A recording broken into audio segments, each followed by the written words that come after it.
Okay, hello. Thank you for being here. This is the second in a three-part workshop called Gardening from the Ground Up. And that name came from wanting to do a shift between gardening for plants and gardening for soil microbes, gardening from the soil to get the healthy, vibrant, great plants. This one is called No Bare Soil. So when I'm in the middle of preparing these things, I ask myself, how did you get yourself into this? What happens is that I look in my garden and I have questions like, why, if I'm hauling in a bunch of compost, why am I still having trouble with these plants looking like they're bonsai plants? I had brought in a bunch of compost and put them around my plants, and I was waiting for a great growth spurt, and it never came. So I started to look into this. Having questions from my garden is one place I come from. The other place is getting exposed to some of the workshops for regenerative ag and a lot of the things that are on various YouTube regenerative ag sites, which are really quite amazing these days. And also some of the books that I've been reading by Montgomery, Bilkey, and a few others. So I get these books and I get all excited about the concepts, and it has to spill over and share it with you guys. So this is my share. So there are three principles for building up healthy soil. The reason we need to build up soil, I touched on last time, we're losing, since the invention of the plow, we've been losing topsoil across the earth, across the whole earth. And many scientists are saying that we only have 60 years of topsoil left. So it's vital at this time for us to start building back soil, building carbon in the soil. And how do you do that? They've found three things that are really important, and all three of them have to be in place. You just don't get to pick and choose. So one is to minimize disturbance, which we covered last week, and you will be able to listen to that sometime in the near future. Basically, it's not tilling, not doing a slice, dice, and crush the soil microbes, and cutting out herbicides, pesticides, and surprisingly, fertilizers. Today's topic is no bare soil, and we'll be talking about mulch and composting, the different kinds of compost and what they offer. And next week, we'll go into plant diversity and covering the soil with plant material and keeping roots in the ground. So what happens when you have bare soil? Why is it such a horrible thing? One is the soil microbes and the fungi and all the protozoa and all the activity underneath the ground that happens in response to the plants exuding sugars at their roots. And these microbes, when you cut off the plants, when there are no longer live roots in the soil, no plants to exude sugars, so they're starving. They don't survive this. Or if they do, it's in such a low level that it's very small impact. Some of them, of course, do tide over, but basically you lose microbial life. The soil is open to wind and water erosion, particularly you can see when you're driving down to Yuba City or something, you watch the farmers and there's this big dust cloud in back of their tractors as they till up the soil, and that's carbon going into the air. It also leaves the soil open to water erosion. If you have a place in your yard that is getting rained on without any plant material on it, you'll see little runnels as the water takes the soil away. Even raindrops are enough to compact soil. We do a lot of, tell people use boards, don't walk on your beds, etc., to not compress those air and water channels in the soil, and not to change the texture of the soil, but rain itself can compact the soil. The soil temperature in a field that has no plant material, and a bare field, and a field that has some growth of plants on it, it has been measured, and one of the studies I read, they measured the soil at 55 degrees with the plant material on it, and it was 74 degrees on the bare soil. If that was not a hot day. If you have high temperatures, as we do, another Dr. David Johnson measured 2 fields having identical kinds of, they were next to each other. They were same rain, same weather. And the soil on one side was around 74 degrees and the soil on the other side was over 100. That was on a day that was 90 degrees.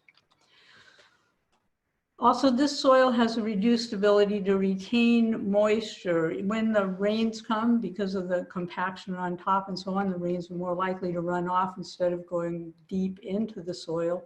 And you don't have the capillary action pulling up moisture to the higher levels when you have bare soil. So there are 3 ways to get this cover. The first one is compost. We'll talk about that one first. And the next one is a mulch layer, a good sturdy mulch layer. Minimally 3-4 inches, more is a little bit better. And the third one is plants, keeping live roots in the soil. These are not, again, an either or sort of thing, they're all 3. So how do you get compost? So I'm sure there are many of you out there, excuse me, who have compost piles in your home, so you're familiar with this. If you're not familiar with it, the Master Gardeners gives periodic workshops on how to build the compost pile, including the structures and what to put in it. So just very quick run through. Compost happens when you have brown leaves or woody material, things that are dried up. And you mix them about equal proportions with green material. That's your food scraps, vegetable clippings, clippings from your yard, grass. And compost needs to be kept wet, like a wrung out sponge, not sloppy wet, just a little bit damp. And it also needs a little bit of air in that, excuse me, in your pile. So usually the woody materials are making enough space that you have air in your pile. If you don't, like if you have dense material like grass clippings, you get an anaerobic, which forms all kinds of toxins, so that's not the kind of compost you want. In a good compost pile, you have microorganisms, earthworms, insects. So you see all these like crawly, wiggly things in your compost, not a bad thing. Those guys are helping you break down the material in your soil, making small enough parts so that the other things, microorganisms, bacteria, fungi, microbes, protozoa, all those guys, can process it. So, interesting. I found this when I was looking things up, and I didn't actually know this. Maybe some of you are more politically on board with it, but when you're not composting at home and all the vegetable scraps and the leaf clippings and all that is going into the landfill, this organic waste is one of the largest sources of methane pollution in California. So this same material made into compost has not only prevented methane emissions, but it also increases soil health, water retention, and sequesters carbon. There is a new regulation in California. They're working on it now, and it's already been passed. for Cal Recycle will be responsible for reducing organic waste disposal by 75% and recovering 20% of edible food that's currently being thrown away. And their goal is to do this by 2025. So we should be seeing some way to recycle our organic, our clippings and broccoli stems and stuff, and within a couple of years. So not all compost is created equal. And I'm going to cover several of the, when you go to a landscape place or a big box store or something, there are all kinds of bags that you can buy or products that you can buy and take home and put on your garden. How do you figure that out? So I'm going to cover some of the major categories. There are so many different components that go into it that they're not all the same. So it's just some of the broad categories are spent mushroom substrate, or SMS. The municipal compost is at the Chico Green Waste Facility. Your home compost pile. Worm compost or vermicompost. And I'm going to talk about the Johnson-Su fungal-dominant compost as well. So how do you choose which one to put on your garden? What are you going to buy? The cost is one of the factors. Cost goes from free for your own personal compost to about $120 a yard for a custom mixed compost. Another factor is what kind of time do you have? Do you have a year to make a Johnson-Su fungal-dominant compost? Or do you need the compost tomorrow on your day off or the weekend? So that's good. Your own compost at home is going to take like 3 to 6 months or possibly a year, depending on how you're managing it. One of the things you want to consider is what's the purpose of your compost? Are you looking for something that's going to hold the maximum water, give the maximum carbon? Are you looking to build soil microbes? Are your plants looking like they just don't have the micronutrients that you need them to have? You want to increase the nutrient density in your vegetable garden. So what is the purpose that you're looking, why are you going to put it on there, or just keep some of the water in the soil? And the other one is effort. How much do you want to spend your weekend turning the compost pile every couple of weeks, or just drive into town? So then the other one that I'm going to add to the mix, and some of you, this was actually new to me, or newish to me, it was new a while back, but is the bacterial to fungal balance of the compost. Turns out this is really very important. So I'm going to go over to the spent mushroom compost substrate. I was at one of the landscaping places and I saw this stuff, and I was looking for compost for the garden, and this was nice and fluffy and it looked good. It would give me a source of carbon. It did have, the guy that was selling it said it did have some nutrients, and as I said, it looked like it was nice stuff. But what I found, and I bought it and I put it on the garden, and that's where I got the punked out plants. They really weren't doing very much, and I was surprised. So one of the things that I was researching, spent mushroom substrate, SMS, how do they make it?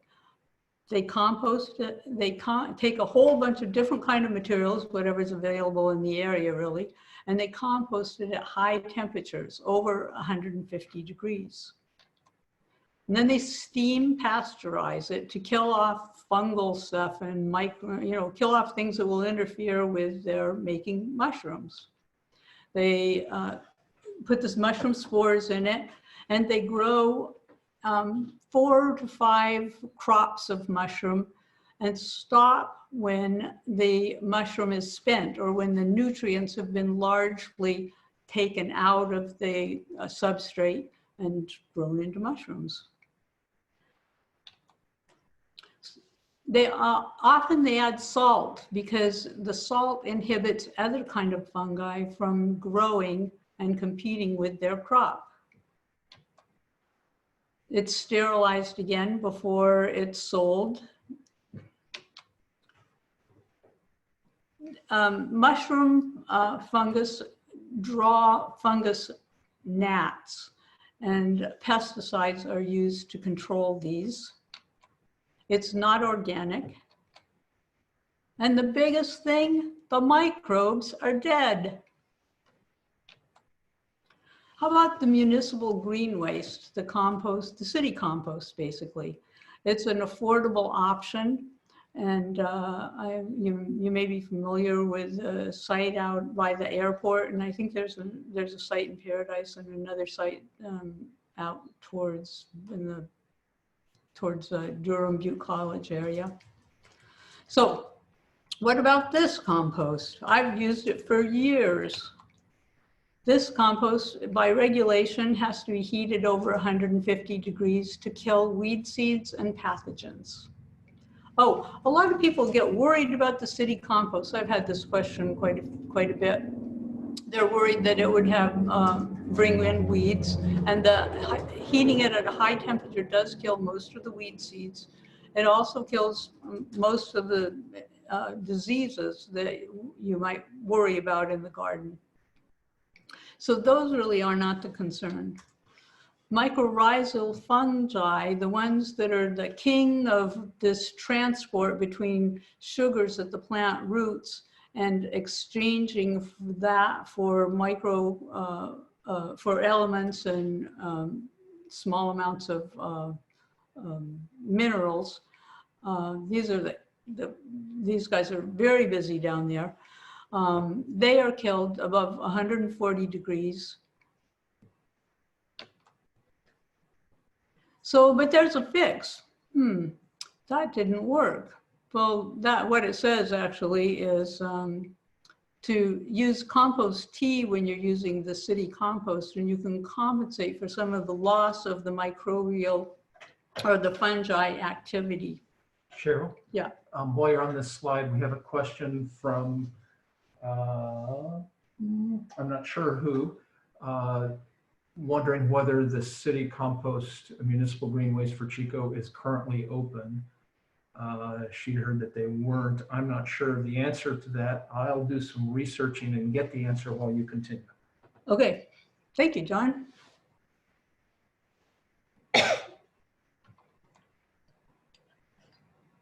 Okay, home compost. Boy, I wish I were in person so I could ask you how many of you out there are making your own compost. I'm sure there are quite a number. I've been making my own compost for many years, and I'm really kind of a lazy compost maker. And there's some good news for lazy compost makers here.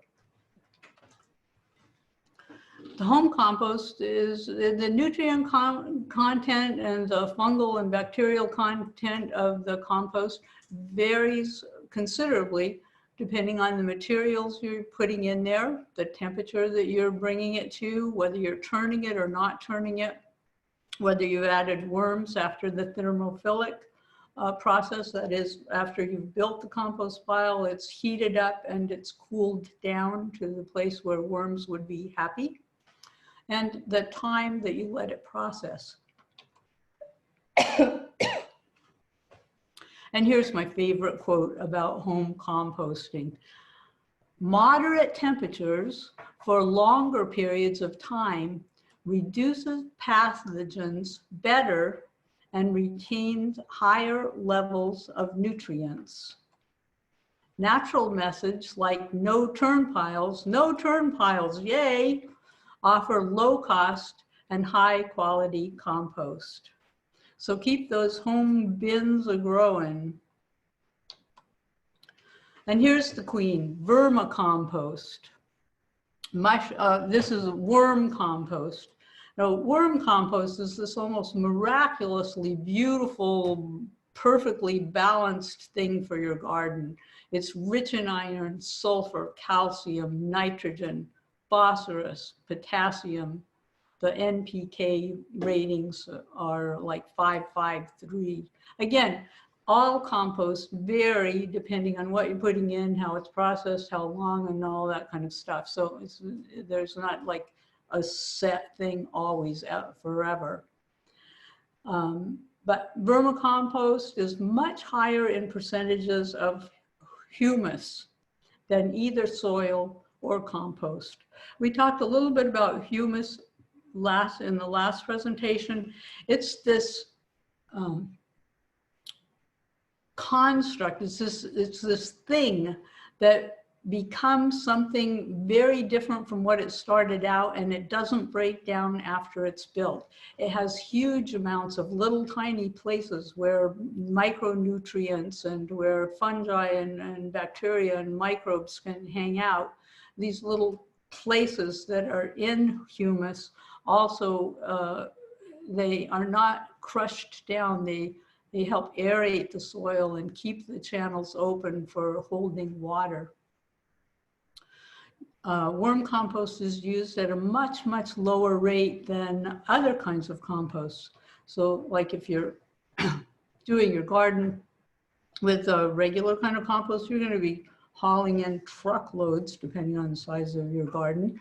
And with worm compost, you may have like a 5-gallon bucket or a wheelbarrow for the same area. I don't have the figures, but if you ask me, I could probably come up with some, but I don't have them right now. Much lower rate for the nutrients. And the other thing about vermicompost is it hosts 10 to 20 times as much microorganism activity as plain soil. I want to talk a little bit about the work of David Johnson. Dr. David Johnson is a soil microbiologist in Arizona. And I saw him when he first came to Chico to talk to the ag department before they formed the regenerative ag department. And his talk was like just riveting and pivotal for me because, sorry about the coffee thing, because he had found that the amount of fungal activity in the soil was really vital to growing more mass, to disease resistance, to insect resistance. And he's a scientist, so he's doing all these things as science projects with little plots treated here and treated there and treated someplace else. So he has a chart of the fungal and bacterial ratio for growing different kinds of things. At the very top of the scale is an old growth forest where fungi dominate 100 to 1 over bacteria.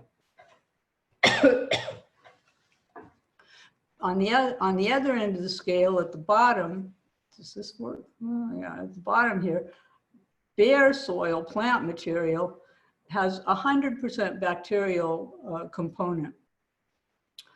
I wanted to point out also on the home composting one.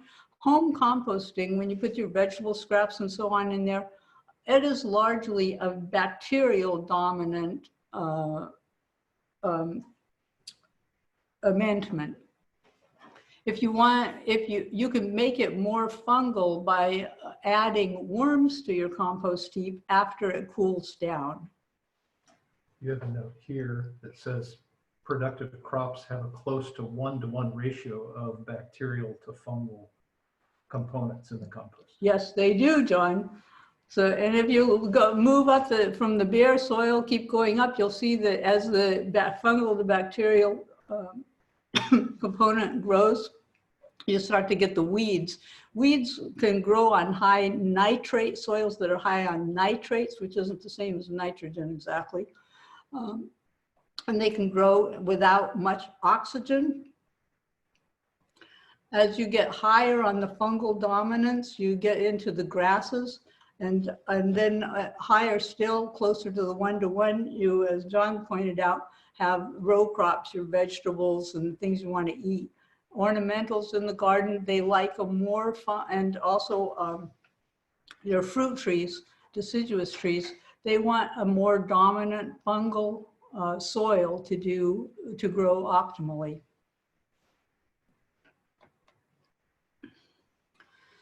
So scientist David Johnson, he compared the different kinds of composts to find out, compared the growth of plants on different kinds of compost, which I thought was a pretty interesting thing to do. So on peat humus, you have a little bit of growth. Here's the premium organic potting soil is here. This sterilized manure, a little bit less than the premium organic potting soil. Compost with cow manure is doing a little bit better. A particular version of potting soil way down there. And the green ones are the Johnson Sioux fungal rich compost applied to the field. This solid green line is for 66 days of the testing. After 66 days, he continued the test for up to 14 months and kept getting increased growth in the fields. So it looks like fungal dominated compost is extremely useful for optimal plant growth. Here's the Johnson Sioux no-turn composting bio-reactor. Now, I don't know how he came up with that name. It's pretty fancy. It makes compost. But at the university farm this year, they made one of these as part of a workshop. There's a video, then the link is on the end of this presentation. It'll show you how to make one. Basically, you have a hog wire circle with landscape cloth or something to keep the product inside this hog wire. These guys going down here are pieces of PVC, like 4-inch PVC that have holes in them to let air in. They're placeholders for air. You only have those in long enough to fill this whole thing on a day or whatever. You just fill the thing with a combination of chopped up leaves and animal manure. And on the top here, put either some drip irrigation or some way to keep it wet, like about 1 minute per day, just to keep it a little bit moist. Park this thing in the shade so it doesn't get too hot, and just walk away and let it do its thing. You'll have this amazing fungal dominant compost to spread in your garden. Are you planning on putting one in your garden? Yes, John, I am. Cool. As soon, the leaves are going to start to fall pretty soon, and I'm going to be on it. I tried last year, but something happened. I had to leave town. I was not in town during leaf fall. But this year, I already have the structure, and I'm going to make one. And not only that, but I'm talking to master gardeners about making one at Patrick Ranch and doing a workshop on it. So here's another interesting thing that Johnson found, that the compost, comparing the compost that he used and the growth rate, again, he took apart what are the nitrogen, phosphorus, potassium, all that kind of stuff, and he correlated it to the growth of the plant. Nitrogen, phosphorus, potassium, the NPKs, and even carbon, or the organic matter in the compost, did not correlate to growth. What correlated to growth was the fungal and bacterial ratios. So the closer you got to the 1-to-1 ratio, the more fungal dominant compost, the better growth you got in biomass for the plant. And also, it's not in this slide, but these plants also turned out to be much more disease resistant and insect resistant than their counterparts. As the biomass increases as you approach the 1-to-1 fungal to bacterial ratio. So he did a longer study where he did fields comparing the nutrients in this field. He calls his operation BEAM. It's biologically enhanced. I don't know. I can't remember. I always forget that. I could look it up. But anyway, it's the fungal stuff. So this is he took measurements over 6, 8, 15, 19 months. So a year and 7 months into the study, he had a percentage increase in all of the micro nutrients and elements. On nitrogen, he had increases of 107%. That is a whole lot for a field in a year and a half. And phosphorus, 64%, potassium, 37%. And this is without adding any fertilizers. This is just adding a little bit of fungal-rich compost. So, do we have any questions, John? We do, and Dr. Johnson's acronym BEAM stands for Biologically Enhanced Agricultural Management. Yep, it does. That's kind of like calling your compost heap a bioreactor, but it's hard to remember, but I know how he got there. Okay, so referencing back to your last presentation, Teresa wonders whether you have recommendations for shovels or hoes that are best for cutting weeds at the ground level. I use a weed eater. Okay. You can It's get the right close to easiest. the ground. Yeah. Carol asks whether there are better times and worse times to use organic fertilizers. Organic fertilizer. Okay, so Carol, I don't know if you saw the presentation from last week, but you might want to take a look at that one. It's basically addressing not using fertilizers. Actually, in the interim, you'll find a little drop in production while you're transferring over to non-fertilizer, but composting instead. You can supplement this by using compost teas or as a foliar application or as a drench. But adding fertilizers is actually inhibitory to the process of the microorganisms in the soil. It's kind of like if they have all that stuff available, they don't have to do any work, and they just don't. Okay, and then to Betty Ann's question about the city compost, Chico City Municipal Compost being open or not, the latest information I could find was from December of 2019, and it was open for purchasing their finished compost. For a while, they were closed in accepting green waste, but I know that they've reopened to accept green waste from residents of Chico.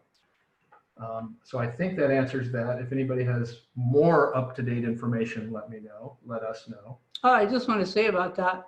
I have their phone number in my cell phone. You can just call them and find out. So excellent. They answered the phone. So yeah, maybe they're open. Gail asks whether compost bins should be in the sun or not. No. So remember that fungi do not like a whole lot of heat. They like it between 55 and 74 degrees optimally. So they do not want to bake. So if you want to help your compost be, encourage the fungal activity, don't put it in the sun. Even microbes and even basically the breaking down of stuff by bacteria, which will be in there first, and all the other critters, it's going to generate a lot of heat without being in the sun. So it doesn't need any more. It's got that nailed. Right. And I should mention to everybody, we're taking a break to answer some of these questions, but Cheryl's presentation will go on after these few questions. Into mulch.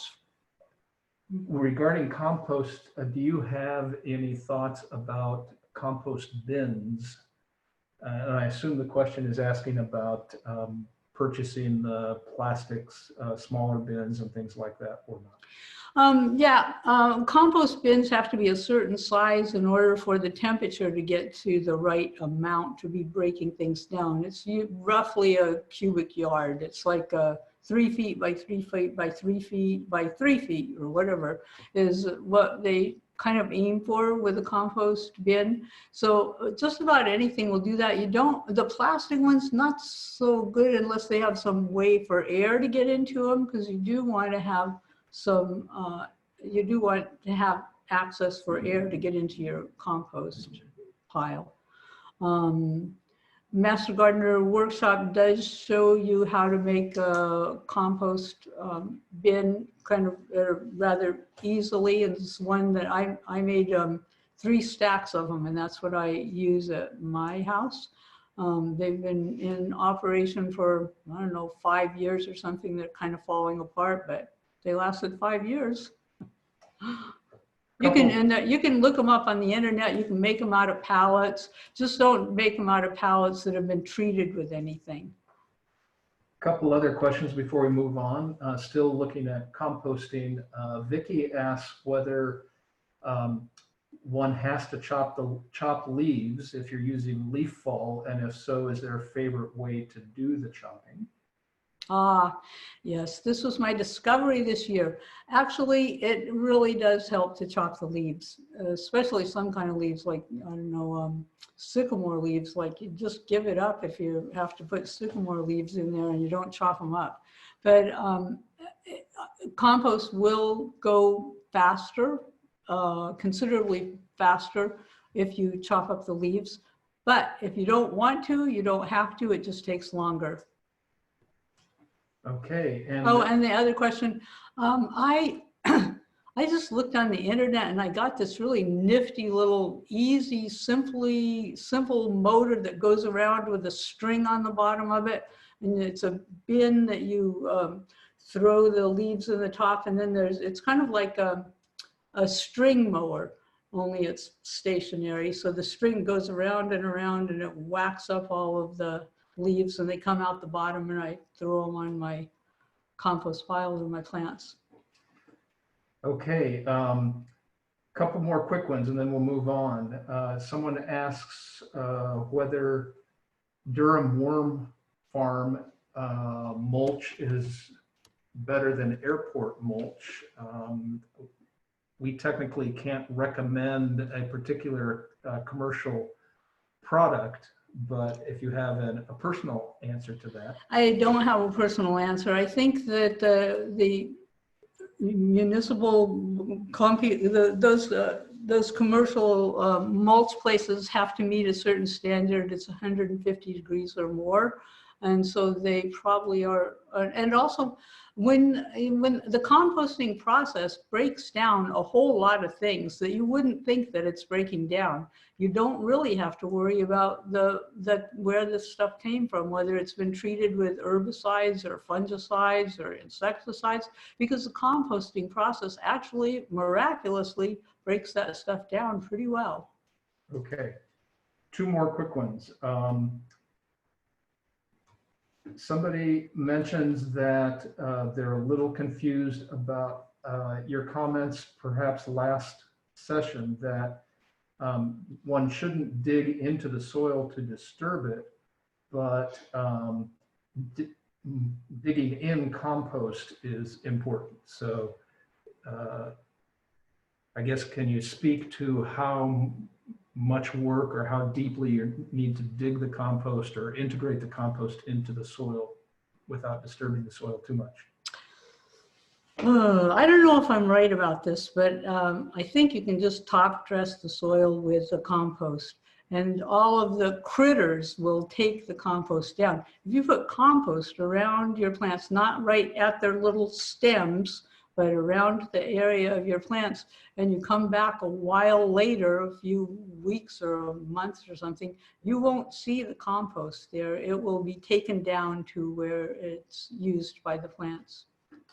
Okay, and so Jay, Carol, and Gail will get to your questions at the end and let Cheryl continue with the presentation for now. Okay, thank you. And thanks for your questions. Those are good, great questions, guys. So we're going to move on to mulch. So the compost is something that you put on the plants, feeds the plants, does all these things we've talked about. On top of that is a mulch cover. It's another way to keep the soil covered. On the right-hand side of the screen, you see a part of this field that is uncovered. And left hand has a polycropping kind of thing going on. What happens in this open soil is that the weed seeds have all the light they need to germinate. I read this incredible statistics someplace along the line where some weed seeds only need like a couple of seconds of sunlight to be able to trigger grow. Other ones need longer, but they're very sensitive to light. So keeping the light off of weed seeds is one of the ways to control weed. Of course, we've already talked about wind and water erosion. If a wind comes up, boom, this stuff is going flying. Over here, nothing.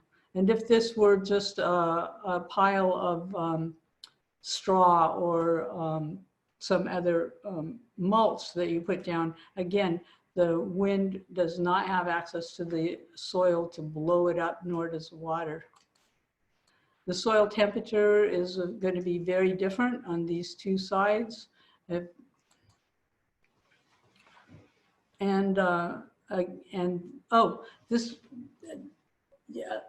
of the things that older school farmers thought is that letting the land lay fallow was a way to restore it somehow, that it was necessary for fields to rest, and also that it was necessary for them to not have plants sipping up all the water in them.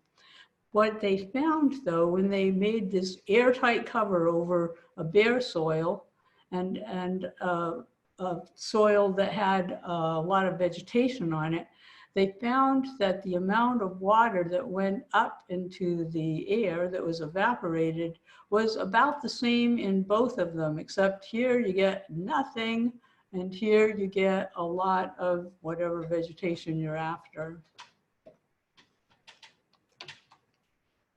Okay, this is my little spring garden where I had left some cardboard on this area, thinking that I might do something with it sometime. And it had eliminated all the weeds under the cardboard, but around the edges of the cardboard, there was a really very vigorous growth of plantain and dandelions and Bermuda. All of these plants, incidentally, if you remember back to David Johnson's chart, all those things are things that are going to be growing in a low fungal dominant, a bacterial dominant soil. So that was going to interfere with the fertility. I brought in compost and made a raised bed for my spring garden. Underneath this straw is a layer of cardboard. I like to use cardboard because it's kind of, it lasts longer. I don't have weeds coming up through it as quickly as I do newspaper. You've probably heard that with newspaper to put like 4 or 5 layers of newspaper over as a mulch and then cover it. But I don't know about your weeds, but my weeds just go right through that stuff. So I get a and I have a light breeze where I live. So I get a 5-gallon bucket of water. I put the newspapers in the water. I take them out totally drenched and lay them on the soil in batches of like 10 layers thick. And I get a lot better weed control with that. It's either that or cardboard. When you are using cardboard, make sure you take off all the tape and the labels. And if you don't want a ton of work, we're taking off tape and labels for hours. You might consider going to a place that sells refrigerators or mattresses. They have the least amount of taping per cardboard. So it'll go much faster for you and you can cover a lot of area. While you're talking about cardboard, we did have a question come in about cardboard. Is it a good idea to put down your cardboard, even if it's going to be some time before you do any planting through it? Yeah, well, what it's going to do, it's going to cut off all the light to the weed seeds. It's going to, and to the existing weed plants. So basically, it's going to pre-weed the bed for you. So that's what if I'm going to put a garden in a new place, I'll lay down some cardboard and mulch on top of it so it's not too ugly. And then I come back, pull it away, and boom, there's just soil for me to plant into. Really cuts down the work. And remember, we don't want to do a lot of digging, so it cuts down the digging. Okay, the next, there are various kinds of things that you can use for mulch. A cheap source of mulch is straw. You can get a huge bale of it for, I think, like $8 or something. And it covers a big area. I tend to get, because I'm usually putting the straw in a place where I don't want, like a path or something, where I don't want a lot of vegetation growing. I want to walk there. So, so I get rice straw. If you can get some of the other straws, Sudan grass straw or wheatgrass straw or ryegrass straw, they have a little bits of seeds in them, so you will be weeding those a little bit or cutting back the weeds. Another mulch is wood chips. Wood chips are good for fungal growth. Not all wood chips, but hardwood chips are great for support.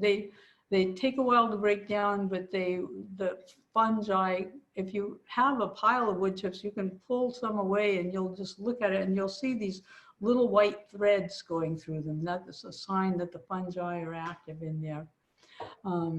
There are other fragrant woods like cedar or eucalyptus or pine bark that are not really conducive to, not as conducive for growing fungi and plants, and I tend to use those for paths, but not on the garden. Another mulch, it doesn't sound like mulch, but it is mulch, are using stones or gravel. The advantage of this is it's fire resistant, so it's something that's really good to put in the first 5 feet around your house or a building that you want not to burn down. The problem with stones is you don't really want to use them if you want to grow something in them in the sun. They just get too hot. Okay, so mulch, that keeps the weeds down. Again, it's reducing moisture loss. Oh, mulching it. I have chronically mulched too little. Mulches need to be 4 to 6 inches deep in order to basically do their job. And that's quite a bit of mulch. You're going to get tired of hauling it around, but really it's totally worth taking some time or hiring somebody and getting a really solid, good mulch layer. Otherwise, the little weed guys can find their way through the light and you're going to be creating more work for yourself. Moderates the soil temperature. Mulches, not necessarily rocks, I suppose they also feed the soil as they decompose, but it's going to be so slow you'll never see it. But some of these other things do, like straw and so on. bark, they decompose. They use some nitrogen while they're decomposing, but it's relatively insignificant if you have healthy soil. It looks good. What's not to like? And that's basically the end of my presentation. I'll take some questions, but if anybody's interested, I'm just going to scroll through here for a second. I have listed some resources, and these are links that you can use to find more information. We do have some questions. Yep, okay, questions. So, Elaine asks whether it's important to do crop rotation in planter boxes. Thank you, Elaine. Come next week. That's really important. And you'll be talking about it next week. Yes, I will. Excellent. I'm going to talk about succession planting and intercropping, interplanting, and cover cropping. Excellent. Okay. A little earlier when you were talking about mushrooms and fungus, Mike asks whether it's okay to add the mushrooms that he finds growing in his yard to his compost pile. Yeah, sounds great. Yeah.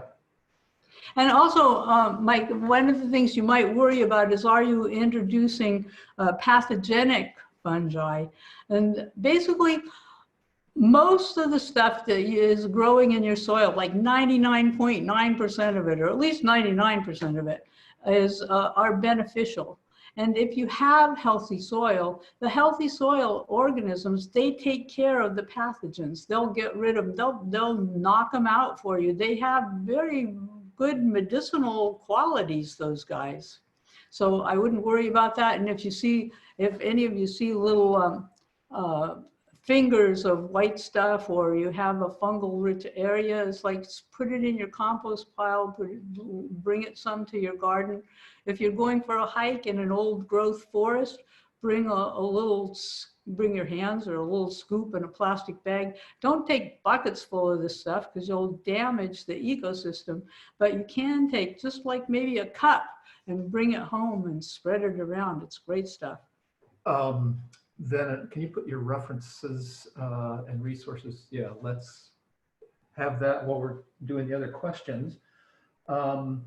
Carol wants to know if you have an opinion about, and I know the answer to this, if you, Cheryl, have an opinion about biochar. Oh my God, yes, I love biochar. At first, I was not a convert. I said, oh my gosh, you're going to spend all that work making a pile of wood, minding it, and burning it up for little lumps of coal or whatever. And I just thought it was too labor intensive for something you get. But biochar is a phenomenal home for microbial life and for nutrients. And I would love to do something on biochar, or we'll keep an eye out, and when something's coming our way again, we'll put it up so people can go to workshops on biochar. I want to make biochar. I'll add it to the Johnson Sioux composter list as the biochar workshop. I want to make some. Excellent. I think I see two more questions. The first is from a while ago, and it references last week's presentation where you talked about the dangers of Roundup. And Jay wants to know if Roundup accumulates or stays in the soil, even if you're only applying it to the above ground plant material. You know, the thing that I read about this is if you have something that's designed to kill, it kills. So it does, in fact, seem to have an effect, and a longer term effect than they thought. And some of the effect is this, that it creates weeds that are resistant to Roundup. It creates weeds that are harder to get rid of. And they do that kind of fast. And within over a course of just a few years, they already have in big ag, they are finding that they don't have something that will control the weeds because they're trying to control it with herbicides like Roundup, and they have Roundup resistant things now. So it's not working out. What will work out is healthy plants. Right. And the other answer to the Roundup question is that Roundup is, one reason it's so effective is that it's systemic, which means that it goes throughout the plant. So even if you're applying it to the leaves, the plant draws it down all the way down into the roots, and it does accumulate in the soil, even though you're spraying only the surface. And of course, remember, all those things are supposed to be getting food from the roots. If you're killing the roots, you're going to be affecting all of your little organisms down there. It's not a free lunch. It's not a free ride. Okay, and the last question that I have that's come in is from Elaine, and wonders whether there's anything particular to say about coconut mulch. That's choir? I don't know how to say that. Coir is a relative of it. Oh, okay. Coconut mulch. I don't have that at my fingertips. I can't tell you right now. Okay. Well, folks, thank you so much for being with us. Here are some upcoming workshops. Cheryl's last part of this series, which will include the topic she mentioned a few minutes ago, is next week, same time, same place. Actually, you'll get a different Zoom link. Then October 6th, Joyce Hill, one of our master gardeners, will be talking about companion planting. Jeff Oster, who is a biologist and botanist, he knows a ton, and he's trained the master gardeners on plant viruses, and we're offering a public workshop featuring him. And then our garden guide, which is meant to be a gardening journal that has lots of flexibility in how it's used. And we have a second edition out now. So Joyce Hill will be talking to us about that. So let me double check whether there's more chats. And just a minute, Vicki, let me see for a second whether we've got chats.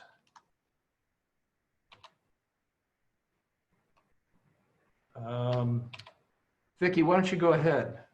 I just wanted to let everybody know that the school garden group is having a meeting Tuesday from 1 to 3 on Zoom. And I've emailed those people that have expressed interest in that.